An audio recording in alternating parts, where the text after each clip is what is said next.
Logarithmic functions. The logarithm of a number is actually its exponent. Most of us are used to seeing things in exponent form in mathematics. However, in the sciences, it's especially useful to use logarithms. Now, when comparing the two, first, let's look over here to the right where it says exponential form. Normally, we have a b, which is called the base, that is raised to an exponent. And that would give us our answer in mathematics. However, in the sciences, many times we swap this around to the logarithmic form or the logarithmic notation. Notice the base comes down as a small subscript number, and the exponent itself is the final answer of the log. The first thing you'll need to do in Objective 1, Example A, is just to rewrite these forms. In this first one that's written as the log, remember now the small subscript number is always the base. So when I rewrite that, that number becomes full size.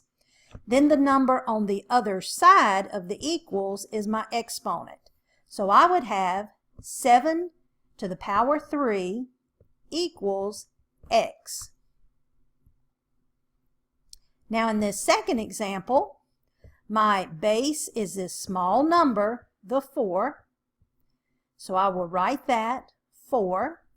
The exponent is across the equal sign, so that'd be a y, and that's equal to the 26. And that's how you rewrite from logarithmic form to exponential. Now how about us go from exponential form to logarithmic? When going this way, you always have to put the log abbreviation for logarithm. Next would come the base. In this case, the base is the 2, so it will be written small as a subscript. Then the exponent goes on the opposite side. So with a regular exponent, the base and the exponent are together on the same side of the equals, but in logarithm form, the base and the exponent are separated by the equal sign. Then that other term gets filled right in here. If I were to rewrite this next one, I would put log. The base is the little e, which we know is Euler's number. The exponent y goes on the opposite side of the equation, and then the 33 goes here. Now, an interesting fact, whenever you have the log with an Euler's number, that can be written as ln alone. Anytime you see the letters ln, that stands for a logarithm with a base of Euler's number e. Now let's evaluate some logs. To evaluate a log, you can simply rewrite that. If I rewrite it in exponential form, 10 to what exponent is equal to 100? Well, we know 10 times 10 is equal to 100, so the exponent is 2.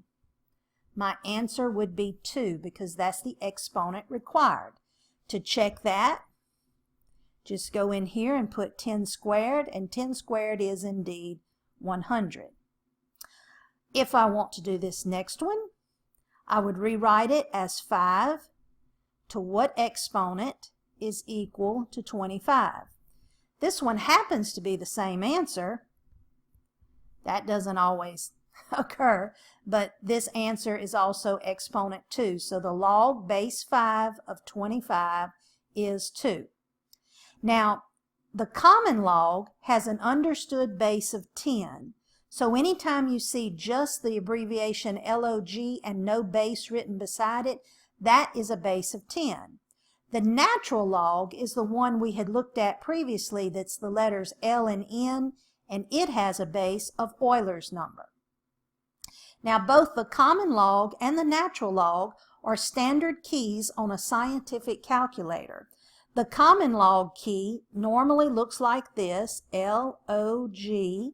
So you could type in log 1000 equals on your calculator, and that will give you the answer of 3. because 10 to the third power is equal to 1,000. With a natural log, most scientific calculators have a key with a capital L, capital N, standing for natural log, or logarithm of nature. And then you would type the 2 and then the equals. Now, natural logs are irrational, so we will normally get a decimal answer here. Let me type this in my calculator. Okay, I have natural log of 2. And let me let you look at that and see what it looks like on my calculator. Then I'm going to hit equals, and that gives me 0.69 if I round off to the nearest hundredth. Now let's talk about the change of base property. It would be nice if there's a way to put any log into the calculator, and there is. We can use the base change property. It says if you have any base log, you can always calculate that by taking the common log of the number divided by the common log of the base. So in this example, I see I have a base 7 log. What I can do is with my calculator, I can take the log of the 2,506 and I can divide by the log of the base 7. Now if you type that in your calculator, you would type the log, and then I normally make sure that I put parentheses around my numbers just so that there's no mistake in the calculator's mind. Then I would hit divided by, I would hit the log again, and the number 7, and then the equal sign. So that would be the syntax, or the order in which I would type all of these numbers. Let me go ahead and do that right quickly. And that gives me 4.02 if I round it off to the nearest hundredth. Now some logarithms are pretty simple because they're based on exponents and exponent rules. For instance, this first basic property says if the base and the number next to it are the same, then that's automatically equal to 1. It's almost like they cancel out and become 1. So if I evaluate log base 9 of 9, that's equal to just 1. Another interesting log is when you have a base log of the number 1. Because of the zero exponent rule, anytime you have this, like in this example B, if I have a log base 8 of 1, that is always going to be 0.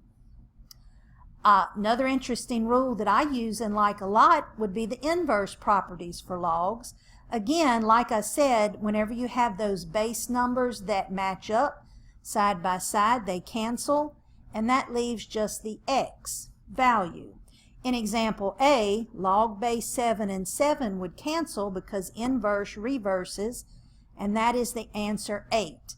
Even if it's written in exponential form, those cancel, such as in the case of the 3 and the base 3, leaving 17.